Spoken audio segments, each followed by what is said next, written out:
CM sir வணக்கம் sir. இது Chennai Egmore hospital, பிரசவ ஹாஸ்பிட்டலு.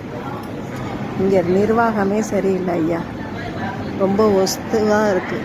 நாங்கள் ரொம்ப வறுமை கோட்டுக்கு கீழே உள்ளவங்களாம் வரோம். எங்ககிட்ட எல்லாத்துக்குமே காசு வாங்குறாங்க. எங்களுக்கு கொடுக்க வர உணவு எங்களுக்கு வந்து சேர மாட்டேன்து. சுத்தமே குறைஞ்சி போச்சு, சுகாதாரம் இல்லை.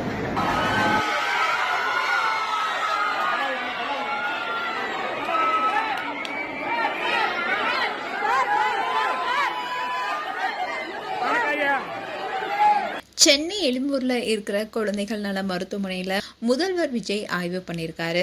எழும்பூர் அரசு மருத்துவமனையில தான் முதல்வர் விஜயும் பிறந்திருந்தாரு. இப்படி இருக்க சூழல தான் பிறந்த எழும்பூர் அரசு குழந்தைகள் நல மருத்துவமனைக்கு எந்த ஒரு முன் அறிவிப்பும் இல்லாம முதல்வர் விஜய் வந்திருக்காரு. அந்த ஆய்வுல அங்க இருக்க டாக்டர்ஸ் கிட்ட எல்லாத்திட்டுமே பேசியிருக்காரு.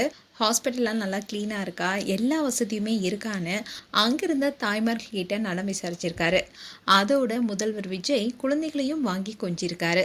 மருத்துவமனையில் அளிக்கப்பட்ட சேவை பற்றியும் தாய்மார்களுடைய கருத்தையும் கேட்டிருக்காரு.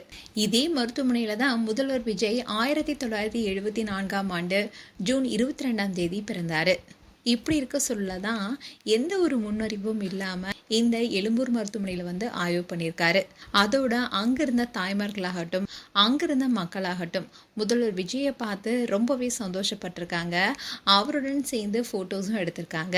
அது மட்டும் இல்லாம தாய் சேய் நல சேவைகள், மகப்பேறு சிகிச்சை வசதிகள், நோயாளிகளுக்கு வழங்கப்படுற சிகிச்சை போன்ற எல்லா அம்சங்களும் குறித்து அவர் கேட்டறிஞ்சிருக்காரு.